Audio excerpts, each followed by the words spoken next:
Well, good afternoon, everybody, and welcome to our compliance webinar. Boy, I tell you what, it's on the tip of everybody's tongue. We heard so much at least the past 6 months, about how many pages were sent into the Federal Registry, and it concerns us all because on an annual basis, we get this new set of rules that we have to comply with.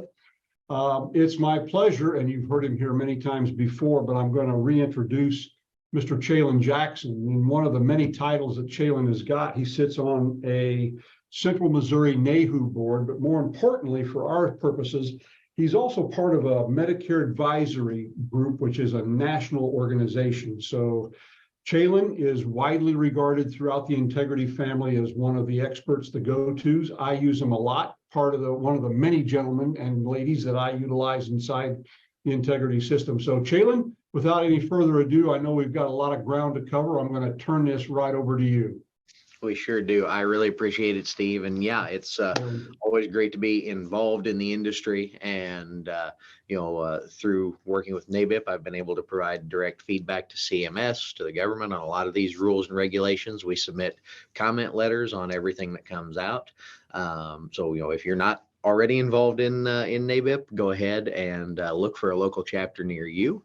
That's my plug. But yeah, lots going on with compliance this year. And as you said, a lot of light reading, around Easter time when this final rule came out.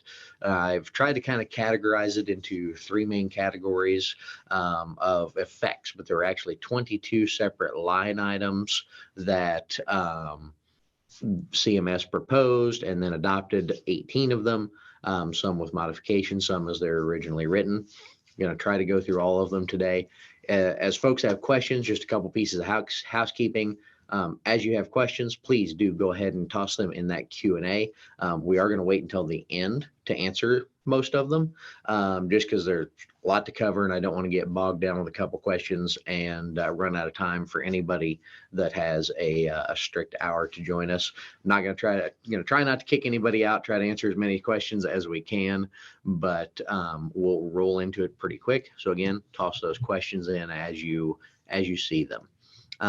I will address this one right off the bat, though. Jules, yes, NABIP, National Association of Benefits and Insurance Professionals, is the new name of what used to be the National Association of Health Underwriters. Last year at annual convention, the delegates did vote to change the name to better reflect what we actually do, and that is the new name effective January 1st of this year. We've got a snazzy new website everyone should go check out, and you'll reach out to me if you have any questions about finding a local chapter. But getting into the important stuff, some must-know compliance updates for you all. Like I said, going to endeavor to keep this in kind of three big buckets of regulation. All the things to do with marketing pieces, new requirements, new prohibitions, and then another bucket about call recordings, disclosures, disclaimers, and then some changes on timelines. There's a couple little ancillary things that I'm going to toss in as well, but really most of the provisions fall into one of these three buckets. Or, in fairness, there's a couple provisions that are really only carrier issues that don't affect an agent's day-to-day. Some things about standardized materials, things like non-renewal notices that don't affect an agent's day-to-day. And again, pop questions in the chat as you come up with them. Big housekeeping item, September 30th, 2023 is the actual implementation date of all of these changes. So as you hear me talking about all of these things, remember that all the current rules still apply until September 30th, 2023, unless otherwise specified. And there are a couple of things happening a little earlier. And of course, another term that you will probably hear me say throughout this presentation is sub-regulatory guidance. Every year, CMS puts out the final rule. They say, here's what we're saying. Later in the year, they put out sub-regulatory guidance saying, here's what we mean. So later this year, usually around July, but it can come earlier or later, depending on what CMS wants to address.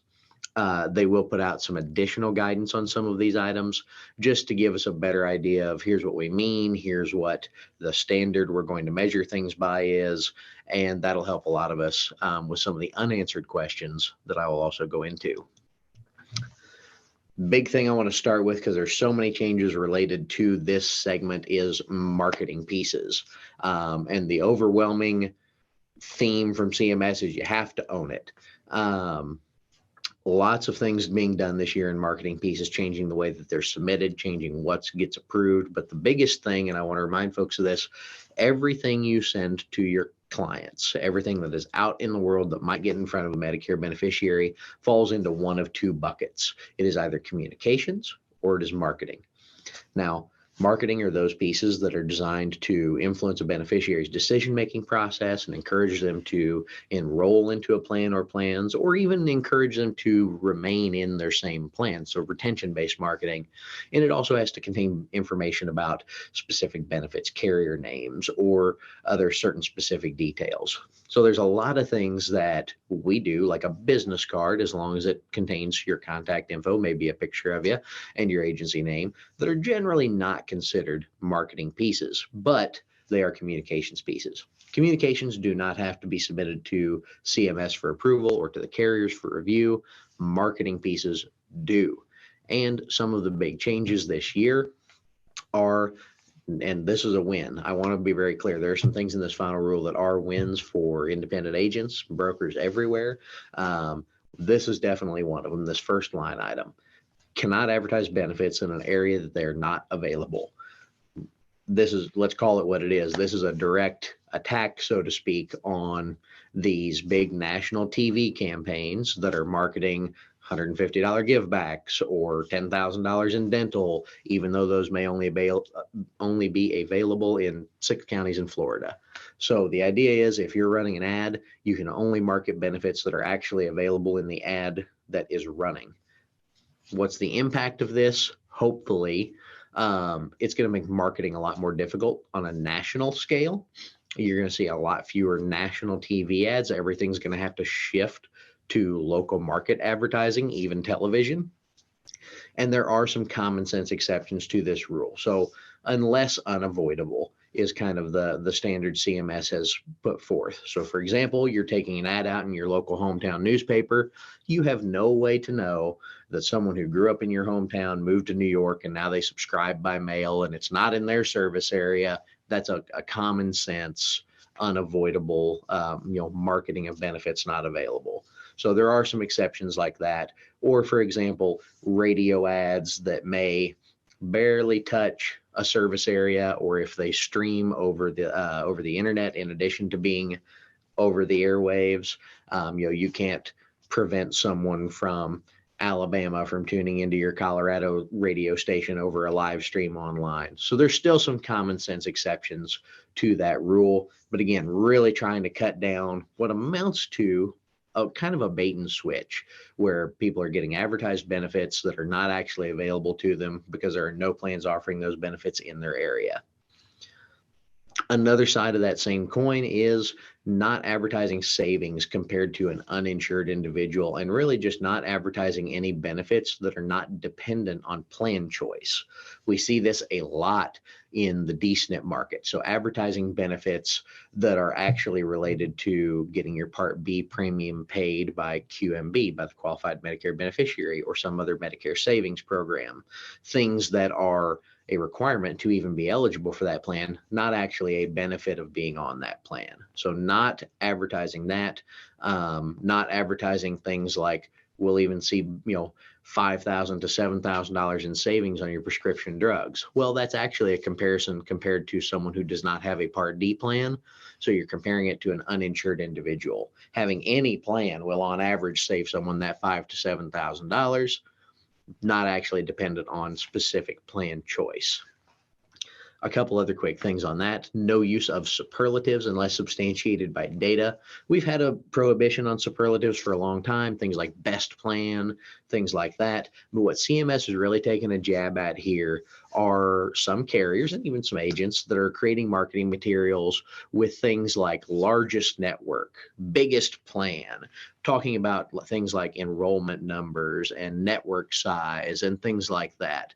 And CMS is saying, okay, well, we will still allow you to do that, but you have to be able to cite your source and back it up with data. You have to be able to use Also, relatively new data from the current or most recent plan year.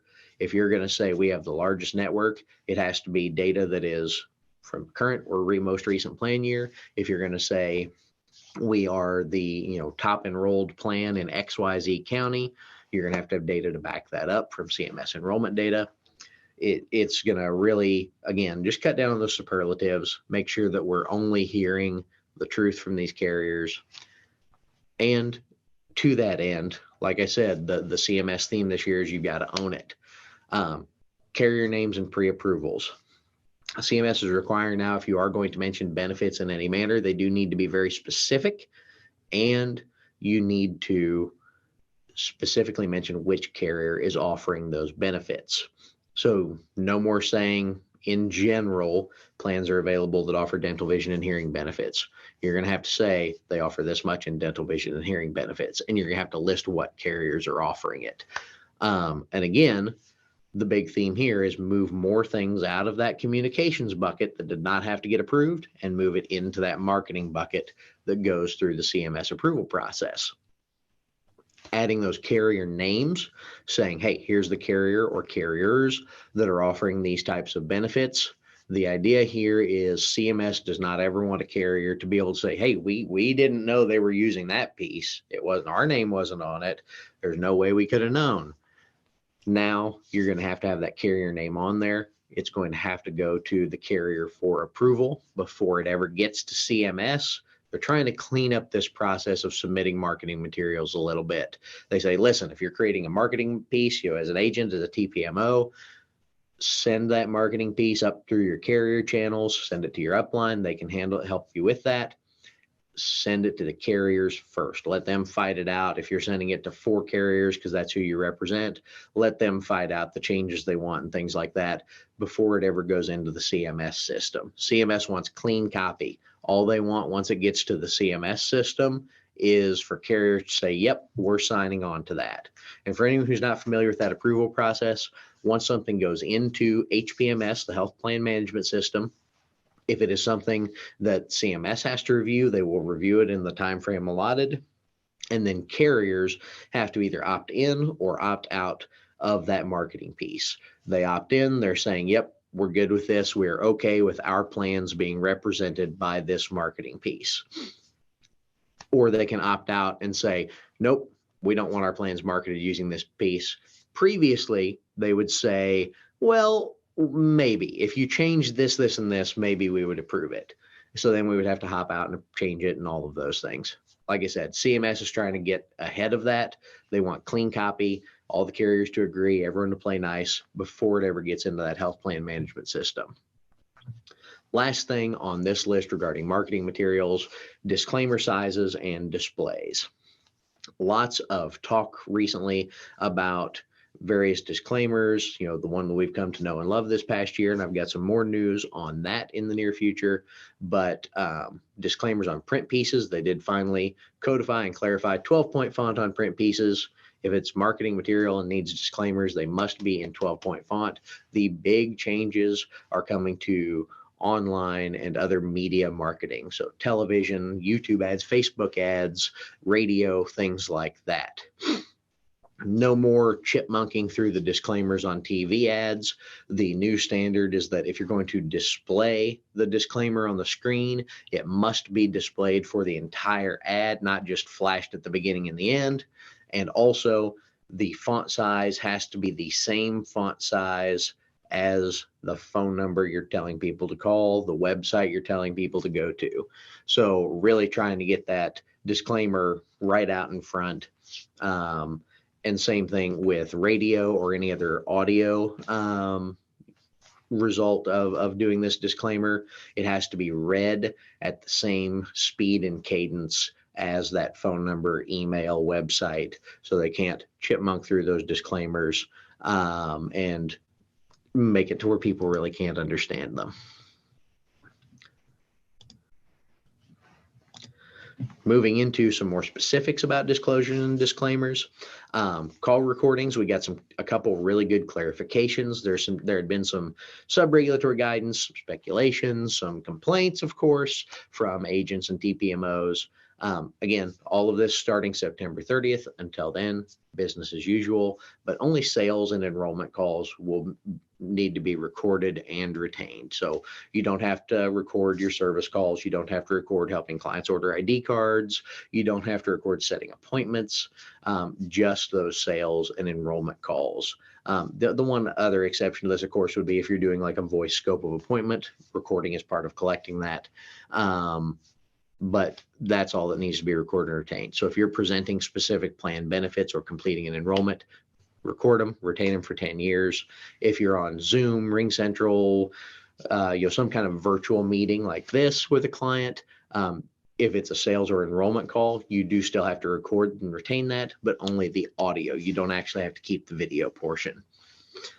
My argument to folks, what I tell people is we all just spend a lot of time, a lot of money setting up these call recordings to record every single call we take with a beneficiary. I think there is a lot of value in continuing to do that.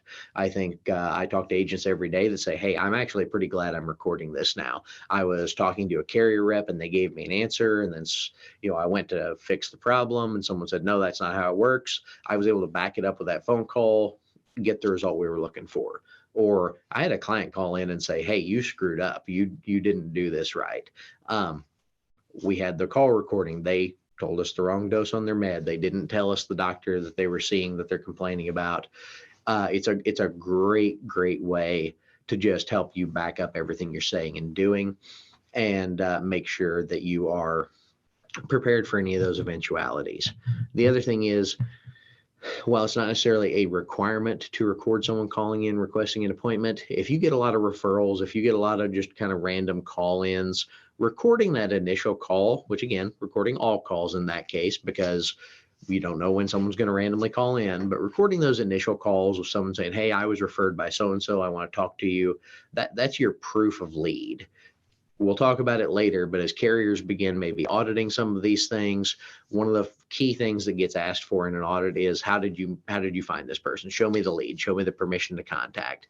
If that was a referral or someone who randomly called into your office, right now, a lot of agents don't have that proof of how they first contacted that client. It's just kind of your word against theirs. So if you are continuing to record all calls, you'll have that recording of someone saying, Joanne down the street referred me to you. I'd really love to talk to you about my Medicare. When can we meet? You're going to have that recording and proof of permission to contact. Some changes to this disclaimer that we've come to know and love. So this marketing disclaimer that has to be on our websites, our emails, all our marketing pieces, and during those sales and enrollment phone calls. Two big changes this year. It does now apply to everyone. There was previously, and even currently today, this change about, if you truly offered all plans in your area, you didn't have to use it. If you truly offered only one plan in your area, you didn't have to use it. It applies to everybody now. If you do offer all plans in your area somehow, the only thing you don't have to say is this first sentence here. But there's two key changes. You now must add SHIPs, State Health Insurance Program offices. Here in Missouri, we call it CLAIM. Other states call it various things. To that kind of list of resources along with Medicare.gov and 1-800-Medicare. The other thing, and this has caused a lot of debate and discussion, you must indicate the number of carriers and plans offered. So for example, the new disclaimer format, we do not offer all plans available in your area. Any information we provide is limited to plans we do offer in your area. We currently offer plans from X number of organizations offering Y plans in your area. Please contact Medicare.gov, 1-800-Medicare, or your state health insurance program for information on all of your options. The big debate that myself, other compliance officers that I know, other agents have been debating is, okay, but how do I come up with that number? I work in 17 states and I'm contracted with all the major carriers in those states. Am I really going to tell people I'm contracted with 32 organizations offering 682 plans in their area? That's not accurate. It's not true. It's not even useful for most people. So there's a little bit of debate over how often we're going to have to change that up. How realistic is it to even say that? Am I going to have the CMS landscape pulled up and go, okay, I'm calling somebody in Boone County, Missouri. I need to tell them that I represent 6 companies offering 23 plans. Well, now I'm calling someone over in Johnson County and it's 7 carriers offering 42 plans. I think that's really silly. Here's the big thing to remember. CMS will put sub-regulatory guidance out on this saying, hey, this is what we mean. At some point, they will put that out. At the end of the day, it's all going to be a good faith effort. Once they kind of put everything out and give us the final word on, here's what we mean when you say you have to indicate the number of carriers and plans, then it's going to be based on a good faith effort. So always remember that. Don't stress out about it. Just wait for the guidance. They'll let us know what they expect, and then we can work on the exact details. And again, keep putting questions and thoughts and ideas in there. We're going to answer all of those at the end. If something comes to mind, go ahead and toss it in there, and we'll get to it soon. Couple of other things, new disclosures and required elements. Pre-enrollment checklists have been part of the app kit for most carriers for a long time, and it's always just been kind of an extra thing going through. You understand this is an MA plan, here's the type of plan it is. There's going to be some things added to that checklist. Namely, going to add a provision where you must discuss impact on current coverage. So things like if you're on a Medicare supplement and you're enrolling in this plan, you need to cancel your med sup. You will no longer have that for your care. You'll be under this plan. Even things like TRICARE, Indian Health Service, other federal programs that someone may be enrolled in, Medicaid, a requirement to review that. If you're on operating telephonically over the phone, you're going to be required to review and get a verbal affirmation of understanding on that pre-enrollment checklist. You're also going to have to provide that if you're meeting with people in person. So get that affirmative over the phone, provide that physical copy in person, and make sure that we're getting all the information. CMS also indicated they flat out told us in sub-regulatory guidance will release the list, but they're putting out an elements required prior to enrollment. And after reading through this, basically what CMS is going to do is going to create a fact finder for you. Some of the things they mentioned was making sure that you're covering all the elements that a beneficiary may need to know to make sure that they're making an appropriate decision for their care, and make sure that you as the agent has all the information you need to advise them appropriately. So things like, what doctors do you go to? What are your prescriptions? Other network-based things. There could be a lot of different things on this, but again, at the end of the day, CMS is creating a required fact finder that you go through with your clients, and as soon as they release it, I promise it'll be in your hands. We'll get it out as soon as we can. Couple other things. CMS has standardized the format of the summary of benefits. When plans submit all their materials every year, summary of benefits, of course, being one of those required documents. Carriers have had a little bit of leeway. They have certain things they have to have in there, but they could kind of move it around, put the stuff they were most excited about at the top, hide things that they maybe didn't want people to notice at the bottom. Now CMS is saying, listen, we put it in a certain list order in the health plan management system for your reference. You have to have the benefits in that order. And at the end of the day, the idea behind this is you ought to be able to take 2 summaries of benefits from any 2 carriers, any 2 plans within the same carrier, and be able to go line by line without having to jump around page 6 to page 2. And you ought to be able to go line by line to compare benefits. So it's going to make it a lot easier for you, for your clients, to change, to make those changes and review those plans. Another quick one on medication review and safe disposal information. A lot of beneficiaries qualify for things like medication review and other types of nursing services, especially some of our DSNP beneficiaries. Many of you may remember this also from the United Healthcare health assessments, that if you were conducting those, you needed to provide information on safe disposal of medications. So that is going to become another requirement, that if a person is qualified for that medication review and goes through it with the nurse, they have to get a written summary of that review, and we need to provide that disposal information. One thing I want to back up on with marketing pieces, actually, and this is kind of a big one. CMS has been very concerned with some of the marketing and advertising that could be considered misleading due to logos, due to the use of the word Medicare, due to the image of the Medicare card, and other, think name, image, likeness, names, marks, and logos. They're very concerned about that. It has always been unlawful and against regulation to use those elements in a manner that violates trademark and copyright, or in a manner that could confuse a beneficiary into thinking that you work for or are endorsed by the federal Medicare program. But CMS is kind of kicking it up a notch. They've added some specificity to that, that you cannot use those specific elements, names, logos, red, white, and blue color scheme in certain cases. So if you're creating marketing materials with those elements, just don't. They're not going to get approved. You won't be able to use them. The big one, and I know a lot of people use this, a lot of people have used this in the past, you cannot use an image of the Medicare card. That John Doe, John Smith Medicare card cannot be used without prior authorization from CMS. It is a CMS material that they have created. So taking that image and putting it on your own materials is now non-compliant, cannot be used without prior authorization from CMS. From what I've seen and heard so far, it seems like the approved uses are most likely to be carrier pieces, things reminding folks, hey, keep your Medicare card, don't throw it out, and various other things like that.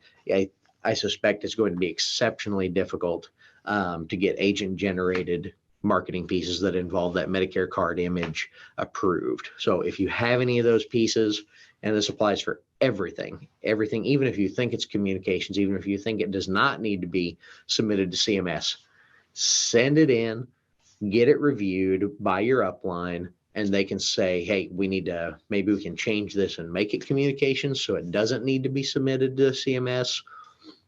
Or if it's something that does need to be submitted, you can start working down that path. Big takeaway from me, because of the changes to how we submit marketing materials, with everything having to go to the carriers first, if you have materials that you plan to use this coming AEP, get those to your upline no later than July 1st. So there's plenty of window to make sure that you are using approved materials. Make sure there's plenty of time to get those approved for AEP. All right, moving on to some information about timelines. That's kind of that third category of information. Definitely looking at scopes. There's some big changes there that have been kind of the talk of the town. Scopes, not scoped. Scopes are valid for 12 months from the signature date, or until you use them to present planned benefits, at which time you need a new scope to have a subsequent appointment. Big thing here, return to the 48-hour rule. It's been the talk of the town ever since this rule came out. 48-hour rule is back. Anyone who's been in the business since before 2018, a lot of you made a perfectly good living back then, will make a pretty good living now as well, I suspect, and we'll all go on with life. However, there are a couple exceptions here. There's an enrollment period exception. If someone is in the last 4 days of their enrollment period, there is an exception to the 48-hour rule. This could be December 4, 5, 6, and 7, those last 4 days of annual enrollment. It could be the last 4 days of an SEP or their initial enrollment period. You still have to have a scope, but there's an exception to the 48-hour rule. The other one, and this one results in a lot of debate and a lot of speculation. I'm going to tell you two things about this. There is an exception for walk-ins. The way the final rule was written was very specific to an in-person walk-in appointment, and that was what was accepted from the 48-hour rule. There's been a lot of speculation around the industry, even Citigroup calling out an alleged source at CMS that suggests they may amend this to also make inbound calls accepted from the 48-hour rule. I don't think Citibank has any reason to lie about that, but I am hesitant and skeptical to say that inbound calls will be accepted until CMS publicly says so. Someone citing an unnamed CMS source, again, no reason they would lie necessarily, but I will believe it when CMS says it themselves. And if I'm being honest, I kind of think it will happen. But again, I'm going to hold off until they actually say that. So again, for anyone who's not been around since prior to 2018, the 48-hour rule simply means we do have to get that signed scope of appointment minimum 48 hours prior to being able to present a plan benefits or to take an enrollment. So collect a scope on Monday. The earliest you can present plan benefits and take an enrollment is Wednesday. Big call out right there. It is a 48-hour rule, not a 2-day rule. So especially if you're using electronic means of collecting scopes of appointment, please make sure that you're keeping an eye on those timestamps, because they will be time-stamped, not just date stamps. If you get something at 4:30 on a Monday, you cannot present plan benefits or have an appointment with that person to enroll them until 4:30 on Wednesday. That's really going to be a potential issue with those electronic means of collecting a scope of appointment. Not an issue, just something to be cognizant of. So keep an eye on all of those issues. Again, we'll let you know if we hear anything definitive about whether or not those inbound calls will count as a walk-in. But as of right now, the way the final rule is written, it's only for physically walking into a location and having an in-person appointment. Some changes about educational events. Sales events cannot take place within 12 hours of an educational event in the same location.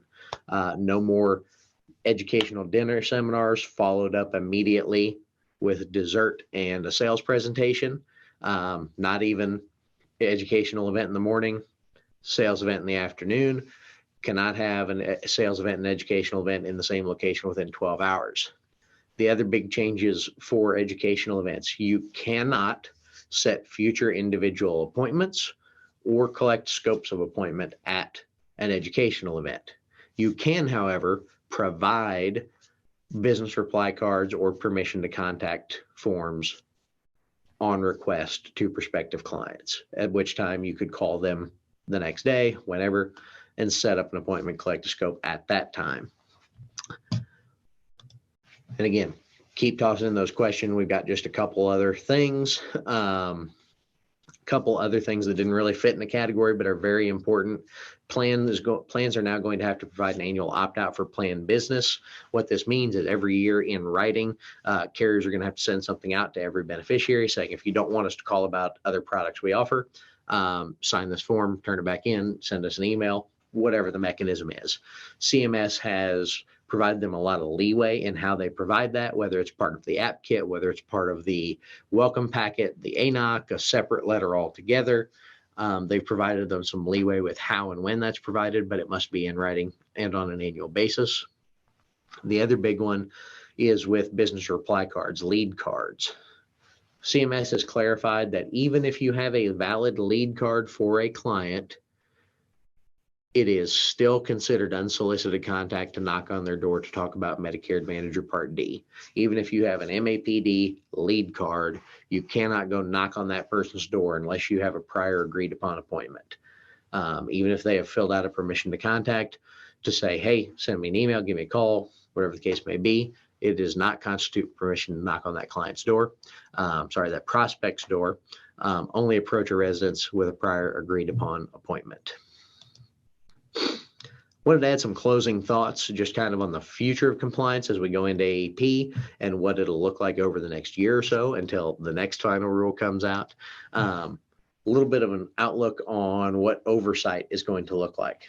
Another big provision of this rule was that carriers are being required to create much more proactive compliance programs. They're still going to react to complaints and review grievances, but CMS has specifically called out they want to see a lot more secret shopping. And don't think for a minute that only means going to educational events, going to registered sales events. That means calling ads they see on Facebook, on TV, in the newspaper. It means secret shopping your websites. It means secret shopping lead vendors and every commercial that they see. And it'll be the carriers doing this. It will also be CMS continuing to do this. And then a couple other things just regarding doing a lot more random audits. So even if you are, in the past, a lot of carriers have mostly done random audits or annual audits of their top of hierarchy partners, your uplines and FMOs. But now you can see probably individual agents also being audited on occasion. CMS is going to continue to monitor agent activities. Again, more secret shopping, more auditing through those carriers. And CMS is also required that all incidents of non-compliance be reported to them rather than just, say, terminations for cause or other more egregious violations. Anything carriers find is going into CMS. At the end of the day, there's really one overarching goal in all of this. So I've spent a lot of time reading through this and talking to a lot of other people here. The big goal behind all of these things, whether it's the 48-hour rule, the educational events, the marketing pieces, all of them kind of have a single core goal, and it's to provide consumers as many opportunities as possible to opt out of the sales process. So the idea is people are going to maybe engage with an ad or engage with someone who, compliantly calls them on the phone, or they walk into a sales event, and it's going to give them chances to opt out, to not feel pressured, to ensure that it's what they want out of that sales process. That's really the goal of this rule as a whole. Is all of it going to work? Do I think all of it's a perfect solution or even a good solution? Absolutely not. But at the end of the day, that's kind of the overarching goal of a lot of these regs, is just to give that consumer every possible chance to just back out of the process and say, well, I'm not sure. So with that, I will be glad to start answering questions. I've already got several in the Q&A, so please continue to add those. Stick around. It may be something you've been thinking about, or it may spark some other questions. So hop on in and ask those, and I'll start with a couple. Does this apply to MedSubs 2 or just Medicare Advantage?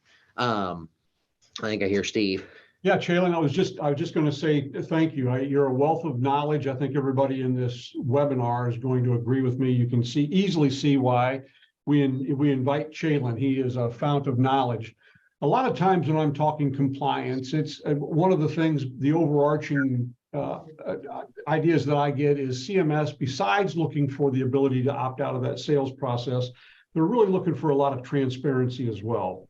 Absolutely. And so I tell the people, when we start talking about any compliance, all that everybody is really trying to do is be as transparent as possible. Plus, a lot of times, I just want to do maybe not some role playing here, but I tell people that we need to touch certain bases, because if they go back in their last 10 sales interviews, no 10 of these interviews are going to be identical. And so obviously, when somebody calls in on the telephone, the disclaimer is important. The getting of the scope of appointment is important. Taking a look at the drugs, taking a look at the doctors, and obviously finding a compliant way to get the application signed. Is there anything different that we should be? And of course, the summary of benefits. You just mentioned that there's going to be a new summary that we're going to have to kind of walk down on the summary of differences. This would be included, I think, or added to that little. Yeah, absolutely. I think the big takeaway for every agent that's on here, every agency owner, whatever role you fulfill in the supply chain of insurance, my big takeaway for everybody, here's what I want you to do. I want you to systematize everything, because there's always that one little piece that may not be documented as well as we want, or it's a part that we don't have to record or things like that. The big thing to do is to make sure that we have a system and then we follow it every time. If you've got downline agents, teach a sales process that includes all these required elements. Make sure they're doing it every single time, because the best defense over, well, they did this, is nope, that's not how we do things. We do things the same way every time. We follow the rules. Here's our sales process. Every client goes through this journey with us that gives them all the information they need to make an educated decision. So having that process, the process documented and then making sure you actually follow it is one of the best defenses in the world to any investigation or audit or complaint. It looks like we got some very interesting questions. I'll let you just handle these. You can start at wherever you feel you need to, Chalen. Of course, I did have a couple folks pop some things in while we were still going through the info, so I definitely want you to get the answers you need. Does it apply to MedSups too, or just Medicare Advantage? My answer to that question that I get every time, technically, no, these do not apply to MedSups. CMS directly regulates Medicare Advantage in Part D. If you're writing MedSups, you are probably also writing Part D. So I would tell you to still remain cautious. And again, make sure you know where your leads are coming from. Make sure you know how everything's being generated. Just because you're not violating CMS regulations does not mean you couldn't be violating Department of Insurance regulations, Federal Trade Commission, Federal Communications Commission. Bad actors are bad actors no matter which set of rules they're breaking. So just continue to be cautious, know what you're getting into with any lead vendor service providers, and just how you're generating business, because we focus a lot on CMS, but there's a lot of other agencies out there that we also need to be worried about, so to speak.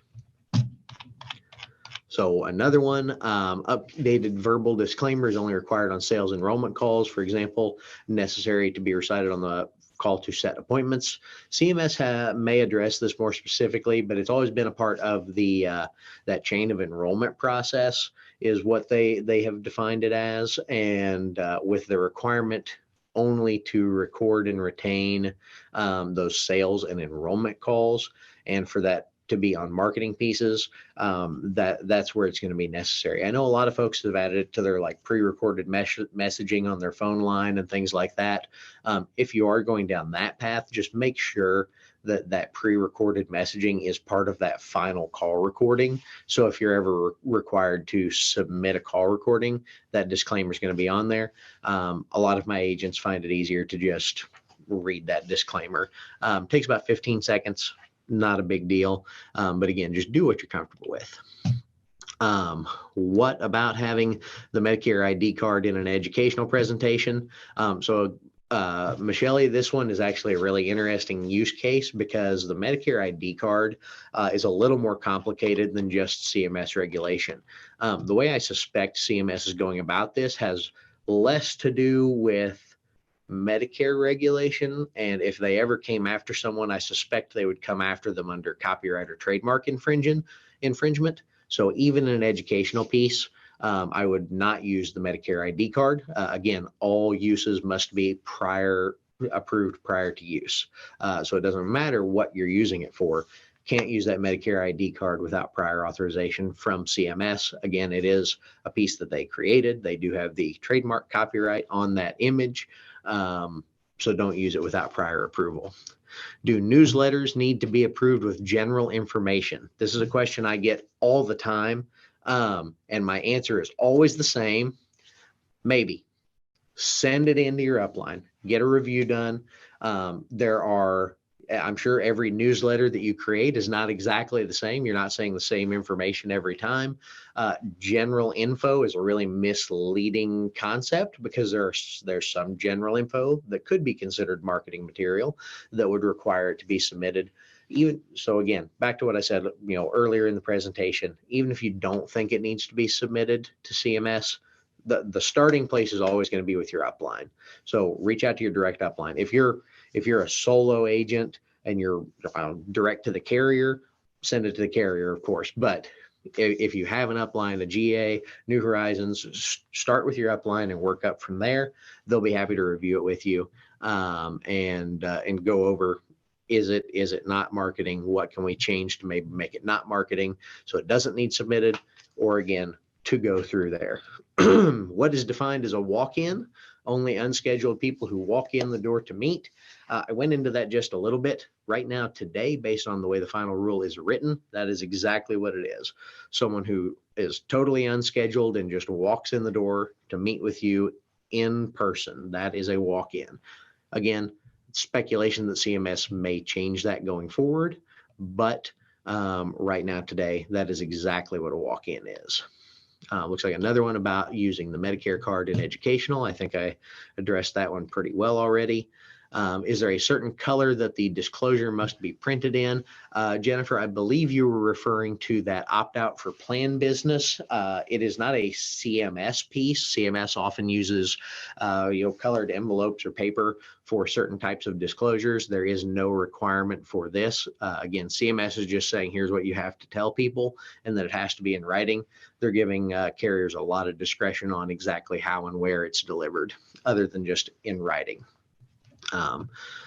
Hopefully everyone understands what the 48-hour rule is, but I see a question about that. So again, just this requirement that we must have a scope of appointment signed 48 hours before we present any plan benefits or take an enrollment. Do I think all the rules will at some point apply to Medicare supplement sales?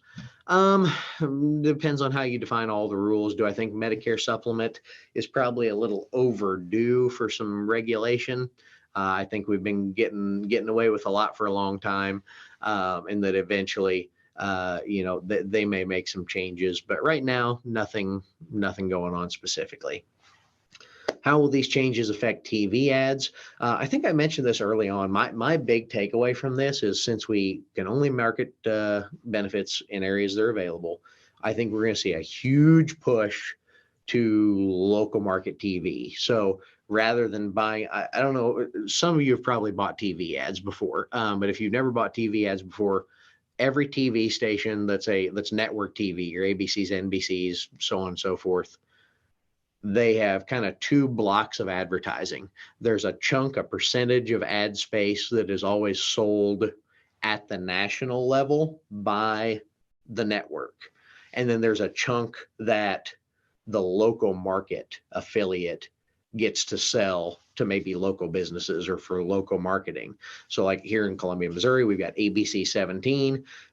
A percentage of those ads are big national campaigns for national brands. A percentage of those ads are for local businesses that the local station sells to make money. I suspect you're going to see a lot more competition to buy up that local ad space, because those will only run in a specific local market instead of being run nationwide. And it's going to make less of an impact on the national ones, because those national ad campaigns really aren't viable anymore, since they won't be able to market benefits.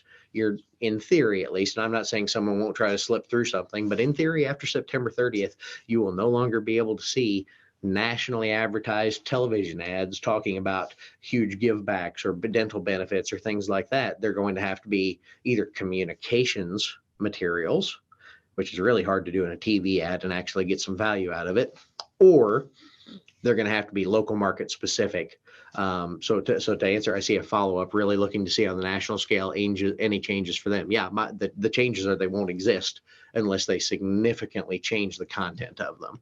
So that's really what I look to see from those television ads. So can we still do a new scope of appointment if they engage for a new product without waiting 48 hours? So if we're presenting a med sup, but they ask about Part D, get it beforehand. There's 1,000,001 ways to collect a scope. If you are meeting with a Medicare beneficiary, get a scope of appointment. Because the answer is no. Unless they're in the last 4 days of their enrollment period, you've got to have 48 hours before you present Medicare Advantage or Part D. So if you're meeting with a Medicare beneficiary, get a scope of appointment. Do it over the phone, do it through text, do it through email, send them a paper copy, have them fax it over. There's a million perfectly good and decent ways to get a scope. I understand it's a frustrating rule, but again, we've seen it before, we've lived it, we've done it. It is far from the end of the world. And I think there's a lot of easy ways to do the right thing. Here's the other one. This is the big takeaway I've sent to every one of my agents, everyone I talk to. If you're meeting with clients, especially if you're meeting with clients in person, because I hear it all the time, my clients don't have email, my clients don't text, things like that. Great, do voice scopes, no problem. But again, the big takeaway for me is, okay, your clients are tech challenged. I get it. There are a lot of clients out there that are. If you're sitting down with a client, scope of appointment is good for 12 months. They don't leave your office without signing one for their next appointment, even if it's not until AEP next year. If you're in front of somebody, the last thing you do before they leave, it's just like when you go to the dentist. Let's set up your next cleaning. It may not be for 6 months. It may not be for a year. You're setting that next appointment, you're collecting the scope. That way you've got it. It's good for 12 months. Well, what if I meet with him in October, but I can't get to him till November next year? If you're only meeting with your clients once a year, you're probably missing a lot of opportunity anyway, but that's a discussion for a different day. Is Medicare supplement included in the disclaimer? Do we offer X or Y plans? Nope. Applies to Medicare Advantage and Part D. Is CMS finally going to stop the random calls that bad actors make to try to solicit them endlessly at their homes and sell them an MA plan? No, probably not. And here's why. CMS has a very limited scope of what they can enforce and what they can actually engage with. And that's what a lot of these regulations are directed at. The only person CMS can really do anything to is a carrier. They can fine that carrier, offer civil penalties, they can pull contracts, they can take away plans. CMS can really punish a carrier, and that's about it. That's why all these regulations are designed to make sure that carriers are owning up to any advertising piece that is used to market their plans. Because the way you stop the crappy overseas call centers that are soliciting people and cold calling them is by making the carriers hurt for it. So that's really, and not that we want that to happen to the carriers. We want to, flush out the bad actors wherever they are. But that's kind of the only way to find them is through the carriers, through making sure that we know where leads are coming from. If you do have people getting a lot of random calls, the appropriate place to report those is actually the Federal Communications Commission. FCC is the ones who, monitors the phone lines. Monitors is a bad term. They are the ones that, engage with phone sales and illicit phone calls and spoofing phone numbers and things like that. There is a specific section on the complaint report with Federal Communications Commission for unwanted calls related to Medicare products. So if you have clients that are getting calls, because here's the dirty little secret, unless there's an enrollment, CMS doesn't have anything to investigate. That's really all they track is enrollments. There's an enrollment done and someone complains, they take that enrollment, they go back to the carrier, and then the carrier is responsible for investigating the agent who completed that enrollment. If all that's happening is your client's getting annoying calls and going, man, I wish this would stop, that needs to go to the Federal Communication Commission, fcc.gov. There's a place on there to report complaints. That's where that needs to go to. Even if you have a name, even if you have a callback number, even if you have a national producer number, unless an enrollment takes place, there's not a lot CMS can do. Get it over to the FCC. If you do have a national producer number and it's an actual agent, not just some person in a call center generating leads, then report it to your state DOI. But most of the time, the FCC is going to be the best place. Pardon me. Ann's asking if a current client calls during AEP and only wants to check their current plan, and will it still cover their meds and drugs as it was last year? I think your question here is, do you need a scope in that case? If you're going to present plan benefits, which would include any changes to plan benefits on their current plan, then yes, that is a marketing appointment, and yes, you need a scope. Business is named Medicare Magic with my name and info. I have URLs for it and we'll be setting those up soon. Do I need to change the name? Plan to form an LLC before AEP begins if I'm able to use it. There's a lot of speculation on this one, Liz. My opinion right now today is no, with caveats.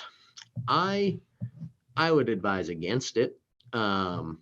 I think there's a lot of other names you could use that are just as descriptive and less subject to potential regulation now and in the future. Right now today, I still suspect having Medicare in your name. That, just to be clear, right now today, if your name is Medicare and Magic, what you should already have on every piece of material that has your name on it, right under that in the same size font, you should be saying a non-government entity. Pretty easy. That's already part of the requirements. That will continue to be part of the requirements because, again, with the exception of that Medicare card image that has to have prior approval, the big standard is you cannot use things in a misleading manner that could confuse someone into thinking that you either are the federal government, are representing the federal government, are endorsed by the federal government. So as long as you're kind of following that guideline, you don't necessarily have to change your business, but here's what I would tell you. Before you spend the time and the money to set up an LLC, get your agency contracting, all of those, really think long and hard about it. We've already seen the state of Florida ban the word Medicare in their agency licenses. Anyone who still has an agency license with the name Medicare in it, their license is getting terminated at the end of June. I really suspect there's going to be other states follow suit. I really do. I don't know what states you work in, but why risk that? If you haven't set up your LLC yet, now is the time to do that and do it the right way, rather than going, well, I got 2 good years about it. Now I have to recontract everything because I've got a different business name because some other state or several other states have started the same regulations. So it's absolutely up to you, but that would be my major caution with using Medicare in an agency name. What is a client's resource if they feel they got into a plan with an MA policy and were not told what they needed to know, hospital costs, etc.? I think I already addressed this a little bit. If an actual enrollment took place, they can call Medicare, 1-800-Medicare. They can file a complaint. If there's an enrollment period, obviously they can just change into a more appropriate plan. If they like the plan, they just don't feel like they know anything about it, call member services. Say, hey, I need a new welcome kit. I lost mine. I didn't get it. Whatever. Send me a summary of benefits. If they like the plan but just feel like they don't know enough about it, you can do things like that. But if it's an issue of, hey, this is not the plan for me, then calling and filing a complaint may be the best use case. Sometimes you can just get them out of that plan with a special enrollment period, something like that. Really interesting factoid on complaints. Complaints are a massive bell curve. Massive bell curve. The largest complaint numbers for the entire year are May, June, and July. Sometimes August. The reason for that doesn't have anything to do with people not complaining at the first of the year or fourth quarter. It's that January, February, March, even into April, a lot of people maybe haven't even used their plan yet, except maybe for drugs. A lot of people may not even know that they were switched to a new plan. We've all had those clients who said, hey, I got on a new plan and I don't know how. But the big thing is they've got a way out. They've got OEP. They can just change back to their old plan, change to a new plan, get back into their med sup. They've got options at that point. So no one needs to file a complaint. The sad truth is most people only file a complaint if it's their last option. Not every time something bad happens. So June, July, even August, when there are far fewer options for enrollment periods, that's when we see people file the largest percentage of complaints because that's their only way to get their problem fixed. Towards the end of the year, a lot of folks say, yeah, I'll just tough it out. I'll wait till AEP and fix it. Next one, let's see here. Presentation is being recorded. Will the recording be available later? And if so, where will we be able to find it? That is a Steve question. Yes. Yeah, it is being recorded and we will send it out after we have the recording posted. I lied. That was a Jason question. Well, we're both there. Yeah, it's fine. Yeah, absolutely. What are the current scope rules on how long it is good for? I thought it was 30 days, or does it depend on the carrier? Erica, that's a fantastic question. There was always a lot of speculation about that. I've heard everything from 14 days to it's good forever. Pardon me.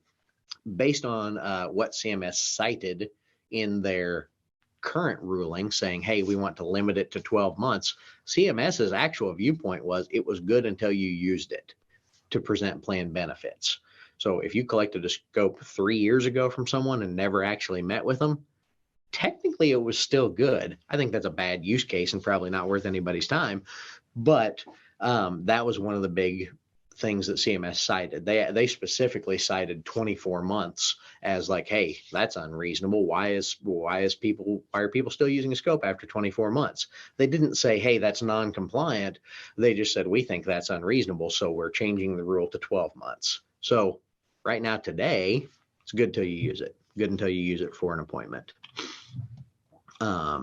Angie's asking, how about the carriers calling your clients to cross-sell other products? Believe it's allowed, but we need a scope in 48 hours. Heard you say carriers have to send an opt-out form. That's exactly what that provision is about. It would prevent carriers, so that annual opt-out on planned business, it can be kind of confusing. Here's what it does not do. It does not mean the carrier cannot call clients regarding the plan they are already on, regarding things like health assessments, connecting them with services, helping with over-the-counter benefits or other ancillary benefits. It does not stop the carrier from calling there for that. It does not stop them for calling with billing issues and things like that. Certainly doesn't stop the client from calling in and asking questions.